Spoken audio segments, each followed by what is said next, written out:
तो welcome back friends. This is the another video. शायद सातवीं वीडियो है आज परसेंटेज की। तो आई होप जितना मैंने आपको 1 से लेके 6 वीडियोस में पढ़ा रखा है अभी तक परसेंटेज के, आपको समझ में आया हो और आपने उसे रिवीजन किया हो। क्योंकि अब हम क्या करने वाले हैं, अब हम एक क्विक रिवीजन करेंगे न्यूमेरिकल बेस पे परसेंटेज का। हम सारे टाइप्स के 3 या 2 क्वेश्चन करेंगे और बहुत जल्दी जल्दी करेंगे। और जितना हमने आज तक सीखा है, जो 6 वीडियोज़ में या 7 वीडियो 6 वीडियोज़ में हमने सीखा है, उन सबको यूज़ करते हुए लगाएंगे। कुछ नए टाइप्स इसमें कवर हो जाएंगे। जैसे आप बोल रहे हो कि यार अभी एग्जाम बेस का एक टाइप और बचा था, वो नहीं पढ़ा है, तो मैं सोच रहा हूँ कि उसको न्यूमेरिकल के साथ ही पढ़ा दूंगा। 3-4 क्वेश्चन उसके वहीं करा दूंगा, वो ईजी भी पड़ेगा और जल्दी भी हो जाएगा। ठीक है, तो शुरू करते हैं। आज न्यूमेरिकल क्लास है, न्यूमेरिकल रश एकदम फटाफट से। ठीक है, तो हमारा जो पहला क्वेश्चन है वो हमसे क्या पूछता है, when a 14 complete 2/7% of a number is subtracted to itself, then the number become 480. Find the original number. तो कह क्या रहा है, एक नंबर है जो अपने आप को 14 complete 2/7% से सब्ट्रैक्ट कर लेता है। पहले तो 14 complete 2/7% होता कितना है, 1/7 होता है फ्रैक्शन में, अगर आपको याद हो fraction to percentage first video. ठीक है, फिर उसने कहा है कि इतना वो अपने आप को सब्ट्रैक्ट करता है, यानी कि कम कर देता है। कम करने को कितना लिखेंगे हम, 6/7 लिखेंगे। किसका, ओरिजिनल का। Original let be x. तो उसने पूछा है कि देखो सब्ट्रैक्ट करने के बाद वो नंबर कितना बन जाता है, 480, यानी कि इतने को मल्टीप्लाई एक्स के साथ करने पे वो 480 आ जाना चाहिए। तो वो पूछ रहा है कि ओरिजिनल नंबर क्या है। तो according to question 6/7 into x equal to 480 है। तो सिंपल हो गया, 6 8 जा 40 480 होता है। 6 80 जा 480 और 7 8 जा कितना हो गया, 560। तो ये हमारा क्या आ गया, ओरिजिनल आ गया। पहला क्वेश्चन कंप्लीट, हमने कुछ नहीं किया। 14 कंप्लीट 2/7% उसने अपने आप को कम कर रखा है, तो फ्रैक्शन में कन्वर्ट करके उसको एग्जैक्ट फॉर्म पे लेके मल्टीप्लाई कर दिया ओरिजिनल के साथ। वो आ जाना चाहिए था 480 के बराबर। दोनों को कंपेयर करके कुछ नहीं किया, 6 से डिवाइड कर दिया और 7 से मल्टीप्लाई कर दिया और 560 हमारा आंसर आ गया, ओरिजिनल नंबर। Next question. तो हमारा अगला क्वेश्चन क्या है, find a number it is increase by इतना percent then the number become इतना। अगर एक नंबर आपका इतने परसेंट से इंक्रीज हो जाता है तो 1050 बन जाता है। हमें ओरिजिनल नंबर ढूंढना है। पहले वाले क्वेश्चन की तरह ये टाइप 1 चल रहा है। टाइप 1 में इंक्रीज या डिक्रीज वाला चल रहा है, जो मैंने आपको स्टार्टिंग सेकंड वीडियो में बताया था। ठीक है, तो देखो यार 36 कंप्लीट 4/11 को हम नहीं जानते, मैंने नहीं पढ़ा है तो हम नहीं जानते। तो ऐसे वाले क्वेश्चंस में क्या करेंगे, सबसे पहले तो इसको फ्रैक्शन में कन्वर्ट करने की कोशिश करेंगे। 11 36 इंटू 11 प्लस 4, यही होता है। देखो किसी भी चीज़ को 11 से मल्टीप्लाई करने की एक टेक्निक होती है। देखो 36 है, 11 से मल्टीप्लाई हो रहा है, क्या करोगे, पहले तो ये वाली वैल्यू लिखो 6, फिर इन दोनों को प्लस करो 9, फिर 3 को आगे प्लस करो जो कि कोई नहीं है 0, तो 396 आ गया। 396 प्लस 4 अपॉन 100, सॉरी अपॉन 11, कितना हो गया 400 अपॉन 11। ये तो फ्रैक्शन में था। अब परसेंटेज को हटाने के लिए क्या करते हैं, 1/100 करते हैं, 0 से 0 कैंसिल, 4/11 आ गया। फ्रैक्शन कितना आ गया, 4/11 आ गया।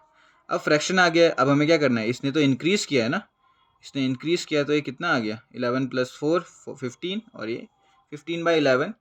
तो इतना मुझे इंक्रीज़ करने के लिए करना है। इंक्रीज़ करने के लिए क्या होता है, जो हमने इंक्रीज़ कर रखा है उसको ओरिजिनल से मल्टीप्लाई करेंगे, जो कि कितना आ रहा है, 1050 आ रहा है। तो अकॉर्डिंग टू द क्वेश्चन क्या होता है, ये इतना परसेंट हमने इंक्रीज़ किया। इंक्रीज़ करने के बाद, इंक्रीज़ करने का मतलब क्या है, 4/11 को इंक्रीज़ करेंगे, 15/11 हो जाएगा ऑफ द ओरिजिनल। ओरिजिनल कितना आ रहा है, जो नंबर मॉडिफाई होकर आ रहा है वो कितना आ रहा है, 1050। 15 7 जा 770, 1170 से मल्टीप्लाई करेगा और ये हमारा आंसर आ जाएगा, दैट इज़ ओरिजिनल नंबर। ठीक है, समझ में आया कि ये किसको इसमें इतने में क्यों कन्वर्ट किया। अब काफ़ी लोग सोच रहे होंगे यार कि ये अपॉन में 100 कैसे आया, तो मैं समझा देता हूँ। देखो 25% को फ्रैक्शन में कन्वर्ट करने के लिए क्या करते हो आप, 25 ये इस साइन को हटाने के लिए अपॉन में 100 कर देते हैं, 1/4 ही आता है। ठीक है, जिस तरह फ्रैक्शन को परसेंटेज में कन्वर्ट करने के लिए 100 से मल्टीप्लाई किया जाता है, उसी तरह परसेंटेज को फ्रैक्शन में कन्वर्ट करने के लिए 100 से डिवाइड किया जाता है। ठीक है, तो ये हमारे 2 न्यूमेरिकल हो गए टाइप 1 के। आगे मूव करते हैं टाइप 2 पे। अगला जो हमारा टाइप है उसमें हम पढ़ेंगे कि फॉर्मूले बेस्ड अगर कोई क्वेश्चन हो जाता है, तो उसमें अगर इंक्रीमेंट और डिक्रीमेंट हो रहा है, डबल इंक्रीमेंट भी हो सकता है, सिंगल इंक्रीमेंट भी हो सकता है, डिक्रीमेंट, तो उसमें कैसे सॉल्व करेंगे हम उनका चेंज, ठीक है। इस क्वेश्चन को करने से पहले मैं आपको कुछ चीज़ें समझाना चाहता हूँ। पहली बहुत इंपॉर्टेंटली सुनना, एरिया ऑफ अ रेक्टेंगल क्या होता है? Rectangle of area of rectangle कितना होता है? Length into breadth, l into b कहते हैं जिसको। एरिया ऑफ स्क्वायर क्या होता है? एरिया ऑफ स्क्वायर क्या होता है? साइड का स्क्वायर, ठीक है। एरिया ऑफ सर्कल क्या होता है? एरिया ऑफ सर्कल होता है 2 पाई आर स्क्वायर, सॉरी, ठीक है। वहीं पे पेरीमीटर कितना होता है इनका?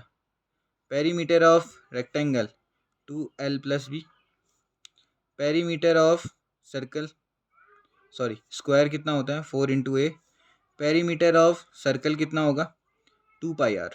इन चीज़ों को भूलना मत, ठीक है। ये फॉर्मूले अभी के लिए बेसिक हैं, और साथ में अगर कुछ और भी आता है जैसे वॉल्यूम भी आ जाता है। जैसे वॉल्यूम क्या होता है? वॉल्यूम रेक्टेंगल का क्या होता है? रेक्टेंगल का वॉल्यूम होता है l into b into h, length into breadth into height. वहीं पे क्यूब का क्या होता है? वैसे रेक्टेंगल का नहीं होता है, क्यूबॉइड का होता है। क्यूब का क्या होता है? ए क्यूब, ठीक है। और सर्किल का तो सर्किल होता नहीं है, वो उस टाइम पे वो स्पेयर बन जाता है। स्पेयर का क्या होता है? 4/3 पाई आर क्यूब। और भी होते हैं, जैसे जैसे आते रहेंगे वैसे वैसे हम करते रहेंगे। तो फिलहाल इतना याद रखिए, और बढ़ेगा तो और याद करेंगे। तो क्वेश्चन क्या आ रहा है अभी?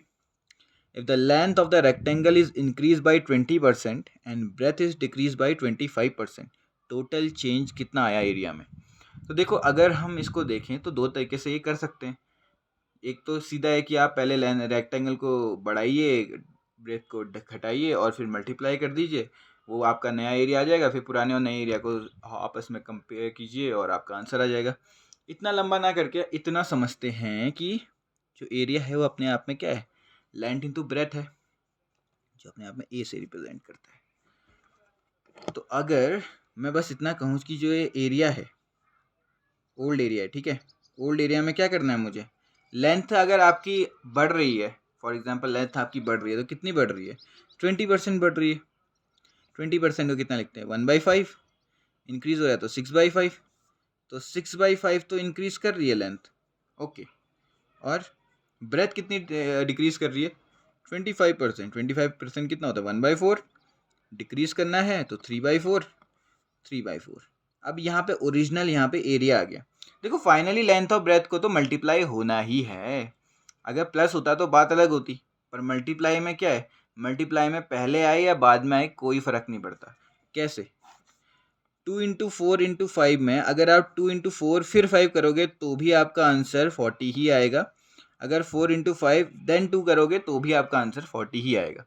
इसलिए यहाँ पे समझने वाली बात ये बनती है कि आप अलग से उनको इंक्रीज या डिक्रीज करके सॉल्व करो। जैसे कि लेंथ को 6/5 से फिर मल्टीप्लाई बाय ब्रेथ, जो कि 3/4 होगा, क्योंकि ब्रेथ तो घट रहा है। और एल और बी बाद में ए ही बन जाने हैं, ओल्ड वाला एरिया, ठीक है। या तो ऐसा करो या तो ऐसा करो। अब एल और बी लिखने का झंझट कम करोगे तो आंसर जल्दी आ जाएगा। तो एरिया इंटू इंक्रीमेंट और डिक्रीमेंट लिख दिया, कितना आ जाएगा? ये सॉल्व कर लो। 3 2 कितना हो गया? 9/10 ए, ओल्ड है ये, ठीक है। 9/10 ए ओल्ड। तो ये कितना हो गया? नए एरिया के बराबर आ गया। अब कुछ नहीं करना है आपको, अब इसको आपको रेशियो में निकालना है, बाकी चेंज तो आपका निकल ही गया। एरिया न्यू, ये नीचे आ जाएगा ओल्ड, एरिया ओल्ड 9/10 आ रहा है, फ्रैक्शन वही रहेगा। तो देखो, चेंज इन परसेंटेज निकालना है। क्वेश्चन में क्या पूछा है? चेंज और परसेंटेज चेंज इन एरिया। तो कैसे निकालते हैं किसी का चेंज? दोनों के बीच में गैप कितने का है? 1 का है। और किस में चेंज आता है? ओल्ड से नए में चेंज आता है, नए से ओल्ड में चेंज आता है, ओल्ड से नए में चेंज आता है। पुरानी चीज़ से तो कंपेयर करते हैं हम। इंटू 100 कर दो, कितना आ गया? 10% का चेंज आ गया। जब आपका जो लेंथ है वो 20% इंक्रीज हो रहा है और ब्रेथ 25% डिक्रीज हो रही है, तो टोटल 10% का क्या आ रहा है आपके उसमें? चेंज आ रहा है। तो ये हमारा एक क्वेश्चन था। अभी आप में से कईयों को समझ में नहीं आया होगा। एक और क्वेश्चन करने वाले हैं, उसमें थोड़ा ध्यान से सोचना और सुनना, ठीक है। तो अगला क्वेश्चन क्या है? मैंने जानबूझ के इसको प्रीवियस क्वेश्चन का आइडियल बनाने की कोशिश की है, एक जैसा, ताकि आपको कंपेयर करने में कोई दिक्कत ना हो। देखो क्वेश्चन क्या है? If the length of the rectangle is decrease bye 25% and increase by 20%। क्या इंक्रीज कर रहा है? ब्रेथ इंक्रीज बाय कितना परसेंट? 20%। तो find the percentage change in area. ठीक है, इस बार भी वही है, लेंथ इंटू ब्रेथ है तो वो क्या हो जाता है? एरिया हो जाता है। इसको ओल्ड मान लेते हैं और नए वाले को क्या मान लें? बड़ा ए मान लेते हैं। ठीक है, अब देखो ओल्ड वाला ए है, इसमें लेंथ इंक्रीज कर गई, कितना सॉरी लेंथ डिक्रीज कर गई, 25% डिक्रीज कर गई है। कितना लिखूँ मैं इसको? 1/4 माइनस में चलेगा तो ये 3/4 हो गया। ठीक है, और बाद में जो अलग से आया वो क्या आया? ब्रेथ भी आपका इंक्रीज हो रहा है, 20% इंक्रीज हो रहा है। क्या हो रहा है? 20 को 1/5 लिखते हैं जो कि कितना हो गया? 6/5। तो ओवरऑल कितना होगा? ए इंटू 3/4 इंटू 6/5 क्या बनेगा? नया ए बनेगा। तो ए इक्वस टू कितना हो गया? यहाँ से कितना हो गया? 3 और 2 तो 9/10 ऑफ ओल्ड है। मैंने अभी भी बोला ये ओल्ड है और ये नया है, तो इसको नीचे ला लो। A upon a equals to 9/10। Percentage change की बात करी थी हमने, तो देखो कंपेयर करने के लिए हमेशा ओल्ड से ही चेंज को कंपेयर करते हैं। कोई भी चीज़ बदलती है तो पुरानी चीज़ से ही बदलती है। तो नीचे पे आ गया जिससे कंपेयर करना है, गैप कितने का? दोनों में 1 का। 100 से मल्टीप्लाई करोगे फ्रैक्शन से परसेंटेज करने के लिए, और 10% का क्या आ गया? इसमें 10% का चेंज आ गया। अब मुझे बताओ बड़ा की घटा? देखो नया वाला एरिया 9 है और पुराना वाला एरिया 10 है, तो जाहिर सी बात है नया एरिया घटा है, तो ये डिक्रीज होता होगा। ठीक, तो ये हमारा टाइप था। इसके आगे एक और क्वेश्चन है, डोंट वरी। अगला क्वेश्चन हमारा क्या पूछ रहा है हमसे? हाइट ऑफ द सिलेंडर जो है वो इंक्रीज कर गई है 15% से, और रेडियस जो है सिलेंडर की वो डिक्रीज कर गई है 10% से। तो फाइंड करो कर्व सरफेस एरिया यानी कि CSA ऑफ सिलेंडर। सबसे पहले तो हमें पता होना चाहिए CSA ऑफ सिलेंडर होता है कितना है। तो CSA ऑफ सिलेंडर कितना होता है? 2πRH। अब इसमें सोचने वाली बात यह है कि 2 और पाई दोनों ही कांस्टेंट होते हैं। पाई की वैल्यू 22/7 होती है, 3.14 भी लेते हैं, 2 तो 2 ही है। तो आर और एच ही है जो हमारे मेन है। ठीक है, CSA के अलावा वॉल्यूम भी पता होना चाहिए। वॉल्यूम कितना होता है? πr²h। कभी कभी वॉल्यूम भी पूछ लिया जाता है। वॉल्यूम और curve surface area of cylinder की बात हो रही है। तो हमें क्लियरली दिख रहा है कि आर और एच दोनों ही मल्टीप्लिकेशन में है। इसका मतलब उनका पर्टिकुलर इंक्रीज या पर्टिकुलर डिक्रीज से हमें कोई फ़र्क नहीं पड़ने वाला, हम सीधे एरिया में ही चेक कर लेते हैं। ठीक है, तो लेट जो हमारा एरिया है वो पहले वाले का जो नया ओल्ड वाला है उसका ए, और नया वाला जो है वो कैपिटल ए। अब इसमें बात क्या चल रही है कि जो आपका सिलेंडर है वो 15% इंक्रीज कर जाता है हाइट, सॉरी जो हाइट है सिलेंडर की वो 15% इंक्रीज कर रही है। देखो 15% को हमने फ्रैक्शन में कितना लिखा था? 3/20। इंक्रीज कर रही है तो 23/20 हो गया। वहीं पे जो आपका रेडियस है वो डिक्रीज कर रहा है, 10% से डिक्रीज कर रहा है। 10% कितना होता है? 1/10। डिक्रीज हो रहा है तो कितना हो गया? 9/10। तो नया एरिया कितना आ गया? Old area into 23/20 into 9/11। अब कुछ नहीं करना है, इसको सॉल्व करना है। बहुत ही भद्दा सॉल्व होने वाला है ये, देख सकते हो 220 आ गया यहाँ पे, और ये 9 3 या 27, 2 कॉमन 18, 207 आ गया। ठीक है, तो देख सकते हो एक जगह 20 है और एक जगह पे सॉरी 9/10 हो गए, 9/11 लिखा है मैंने, तो ये 200 हो गया एक जगह पे और एक 207 हो गया। जैसा कि आप देख सकते हो ओल्ड नया और ओल्ड, नए वाले में 207 आ रहा है रेशियो में और ओल्ड वाले में 200 आ रहा है। तो मुझे तो कंपेयर करना है ना, परसेंटेज चेंज निकालना है मुझे। Find the curve surface area में कितना चेंज आया, मतलब ये दिखाना है मुझे। तो क्या हो गया? ओल्ड 200 है, चेंज कितने का आया? 7 का, और ये 100 से मल्टीप्लाई कर दूंगा तो कितना आ गया? ये 2 से 2 कट गया, 7/2, 3.5% इंक्रीज हुआ है हमारा जो एरिया है। समझ में आया? ये हाइट बढ़ी, हाइट को बढ़ा दिया, रेडियस घटी, रेडियस को घटा दिया। दोनों को मल्टीप्लाई किससे करूँगा? ओल्ड से करूँगा, क्योंकि ओल्ड से करके ही नया आता है। फिर ओल्ड वाले को नीचे भेज दिया, उन दोनों का रेशियो निकाला, तो ओल्ड वाला 207 है, नया वाला सॉरी ओल्ड वाला 200 है और नया वाला 207 है। दोनों के बीच में गैप 7 का है। ओल्ड वाले से कंपेयर होता था 200, फ्रैक्शन को परसेंटेज में करने के लिए 100 से मल्टीप्लाई, और ये आ गया 3.5 इंक्रीज, क्योंकि नया वाला ज़्यादा था। ठीक है, आई होप आपको अभी तक के जितने भी क्वेश्चन हैं वो समझ में आ गए होंगे। इसके आगे के अभी और करते हैं। ठीक है, एक और टाइप करते हैं। अब हम अपने अगले टाइप की बात करेंगे जो है फ्रैक्शन में इंक्रीज या डिक्रीज। ठीक है, कई बार हमसे क्वेश्चन पूछे जाते हैं कि फ्रैक्शन में न्यूमरेटर इतना बढ़ा दिया, डिनोमिनेटर इतना बढ़ा दिया और बाद में ये बन गया, फाइंड द ओरिजिनल फ्रैक्शन। या फिर कह दिया ओरिजिनल फ्रैक्शन ये है, इसमें न्यूमरेटर इतना बढ़ गया, डिनोमिनेटर इतना बन गया, फाइंड द न्यू फ्रैक्शन। ठीक है, तो अभी यहाँ पे जो क्वेश्चन पूछा गया उसको देखते हैं। पहले आपको बता दूँ फ्रैक्शन होता क्या है। फ्रैक्शन में से पहले पढ़ा दिया मैंने। देखो, न्यूमरेटर जो ऊपर होता है, डिनोमिनेटर जो नीचे होता है। ठीक है, इतना ही होता है फ्रैक्शन। Got it. अब इसके क्वेश्चन करते हैं। न्यूमरेटर को हम n से लिख देते हैं, डिनोमिनेटर को हम d से लिख देते हैं, और भी इजी पड़ जाएगा। क्वेश्चन क्या पूछ रहा है उस पर ध्यान देते हैं। एक फ्रैक्शन है जिसको हमने 20% बढ़ा दिया है, उसके बाद आफ्टर डैट जो न्यूमरेटर है वो इंक्रीज हुआ है बाई 240%, 240% से इंक्रीज हुआ है वो। ठीक है, और जो डिनोमिनेटर है वो इंक्रीज टू और बाई में अंतर बताता हूँ, इंक्रीज टू 150।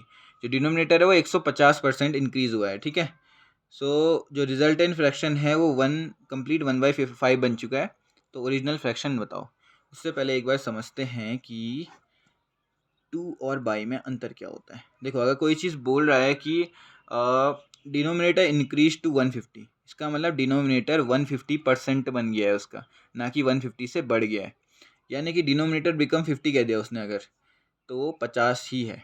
अगर वो डिनोमिनेटर 25 था या फिर 75 था तो वो 50 बन गया है। ये होता है 2 का मतलब।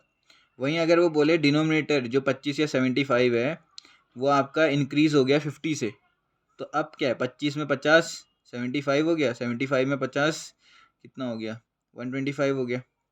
तो इस चीज़ को समझना कि अगर 2 लिखा जाए तो जो भी वैल्यू पहले थी उसको रिप्लेस करके 2 के आगे वाली वैल्यू आ जाएगी, और बाई लिखा है तो इंक्रीज़ का है तो बढ़ाएगा, डिक्रीज़ का है तो घटेगा। ठीक है, इतना अंतर होता है 2 और बाई में। तो अभी हमने जो चीज़ सीखनी थी वो सीख ली है। पहली फ्रैक्शन क्या होता है और दूसरा 2 और बाई में अंतर क्या होता है। अब इस क्वेश्चन को करके देखते हैं। एक फ्रैक्शन है न्यूमरेटर अपॉन डिनोमिनेटर, ऑब्वियसली वो इंक्रीज कर रहा है 20% से। ठीक है, इसको 20% से इंक्रीज करने के लिए 20% 1/5 होता है। 1/5 में इंक्रीज करूंगा तो मैं कितना हो गया, 6/5 हो गया। तो क्या है ये फ्रैक्शन, 6n/5d हो गया, जिसमें न्यूमरेटर ये है और डिनोमिनेटर ये है। अब उसने कहा है उसका जो न्यूमरेटर है वो किससे बड़ा है, 240% से बड़ा है। पहले तो 240% को हमें फ्रैक्शन में निकालना पड़ेगा। परसेंटेज को फ्रैक्शन में कैसे निकालते हैं, अपॉन 100 करके। इससे ये डिवाइड हो गया, ये तुम्हारा 2 से जा रहा है तो 12 और ये 5, तो 12/5 तो अभी नॉर्मल है, इंक्रीज भी करना है तो 17/5% हो गया। ओरिजिनल से मल्टीप्लाई करो, क्या है ओरिजिनल, ओरिजिनल 6n है, तो 17/5 से न्यूमरेटर को मल्टीप्लाई कर दिया, और जो डिनोमिनेटर है 5d वो आपका क्या है, 150% बन गया है। ठीक है, इंक्रीज टू 150% बन गया है। 150% क्या होता है, फिर से अपॉन में 100 नीचे डालो, 0 से 0 कैंसिल, 5 की टेबल में 3 और 2 तो 3/2 बन गया है, तो उसको 3/2 बना दो। तो इंक्रीज नहीं करना है, सीधे 3/2 ही बना दो। ठीक है, 150% बन गया, यानी कि वो 1.5 गुना ज़्यादा बढ़ गया है। 1.5 गुना ज़्यादा बढ़ गया है, या फिर 2 गुना ज़्यादा बढ़ गया, पड़ी होगी ना ये चीज़ें। 1.5 गुना ज़्यादा बढ़ गया है तो क्या करते हो आप, सीधे 1.5 से मल्टीप्लाई करते हो, ना कि 1.5 गुना और ऐड करते हो। 1.5 गुना बन गया है। कोई चीज़ अगर आपसे कह रही है कि ये उसका दुगना बन गया है तो आप उसको सीधे इंटू 2 करते हो। कोई चीज़ अगर आपसे बोले कि ये दुगने से बढ़ गया है तो आप सीधे 3 से मल्टीप्लाई करते हो। ठीक है, ये 2 और बाई में हिंदी में अंतर होता है। तो अब इसको सॉल्व करते हैं। इसने कहा है कि जब हम इतना करते हैं तो जो हमारा रिजल्टेंट फ्रैक्शन है वो कितना बन जाता है, 1 कंप्लीट 1/5, जिसको 1 कंप्लीट 1/5 को हम क्या लिखते हैं, 6/5 लिखते हैं। 5 + 1 6। ठीक है, तो ये कितना बन गया है, 6/5 बन गया है। तो अब एक बार पूरे क्वेश्चन को फिर से समझते हैं। 6n इंटू 17, 5 को नीचे भेज दो, 5 इंटू 5d, 3 यहीं पे है तो 3, 2 को ऊपर भेज दो, इंटू 2 आ गया। कितना आ रहा है, 6/5 आ रहा है। ये एक बार सेट हो जाए तो फिर तो बस काट पीट ही करनी है। 6 से 6 गया, 5 से 5 गया, न्यूमरेटर और डिनोमिनेटर यहाँ पे है ही। कितना हो गया ये, 17 2 या 34, 5 इंटू 3 15 इक्वस टू 1 आ गया। ये इधर जाएगा और ये नीचे जाएगा, तो n/d कितना है, 15/34। अब यहाँ पे एक चीज़ बताओ, जो हमारा n और d था ये ओरिजिनल फ्रैक्शन था कि नहीं था ना। तो n और d की वैल्यू ही आ रही है 15/34, तो ये हमारा ओरिजिनल फ्रैक्शन होता होगा। याद रखना किससे लेके चले थे। फिर से एक बार रिपीट कर रहा हूँ, जो आपका ओरिजिनल फ्रैक्शन था वो n/d था। क्वेश्चन के अकॉर्डिंग ये वैल्यू 20% बढ़ गई थी। 20% बढ़ना यानी कि 6/5 से मल्टीप्लाई होना, मल्टीप्लाई करके हमने इसको 6n और 5d बना दिया था। फिर उसने बोला जो न्यूमरेटर है वो 240% से इंक्रीज़ कर रहा है, हमने 240% से इंक्रीज़ करके उसको मल्टीप्लाई भी कर दिया। उसने बोला डिनोमिनेटर जो है वो 150% बढ़ गया है, तो हमने उसको 150% से मल्टीप्लाई भी कर दिया, यानी कि 3/2 से मल्टीप्लाई भी कर दिया फ्रैक्शन फॉर्म में, जो कि क्वेश्चन के अकॉर्डिंग क्या है, रिजल्टेंट फ्रैक्शन बन गया है 6/5, यानी कि 1 कंप्लीट 1/5।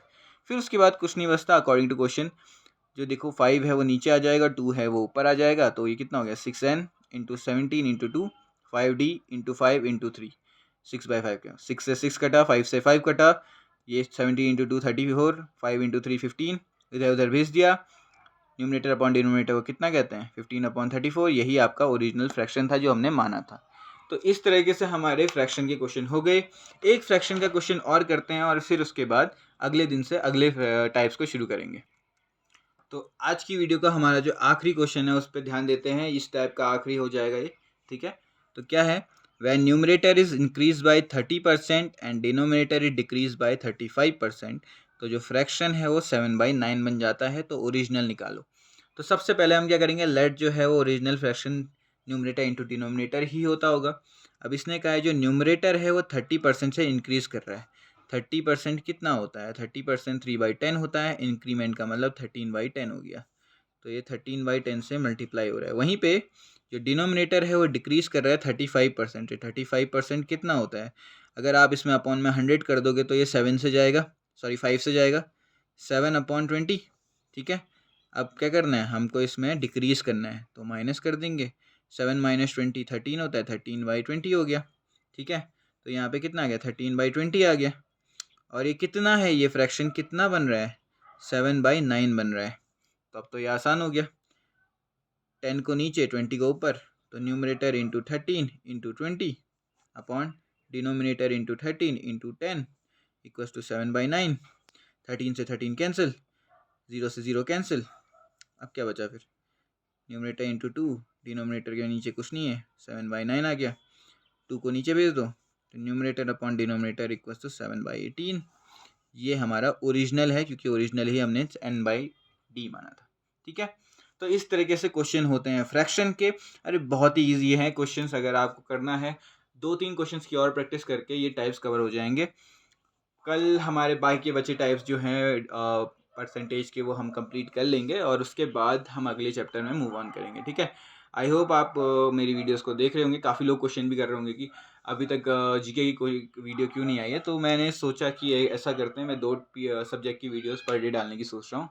तो जैसे कल रीजनिंग और इंग्लिश था, आज इंग्लिश और मैथ्स है, कल जीके होगा, किसी ना किसी के साथ, मैथ्स के साथ भी हो सकता है, इंग्लिश के साथ भी हो सकता है, और अगले दिन भी उसके अलावा जीके होगा। जीके 2 दिन होगा हफ्ते में, हर हर वीक, तो आपका हफ्ते में 2 दिन होगा, ठीक है जीके। तो उसकी वीडियो भी आ रही है, सो स्टे ट्यून। सो बाकी आपको ये मेरा कंटेंट अच्छा लगा हो तो like, subscribe the channel if you are new to this channel, and comment करिए कि आपको क्या समझ में आया और क्या नहीं, और मुझे क्या इम्प्रूव करना चाहिए ताकि मैं अपने काम को और इम्प्रूव कर सकूँ। Thank you.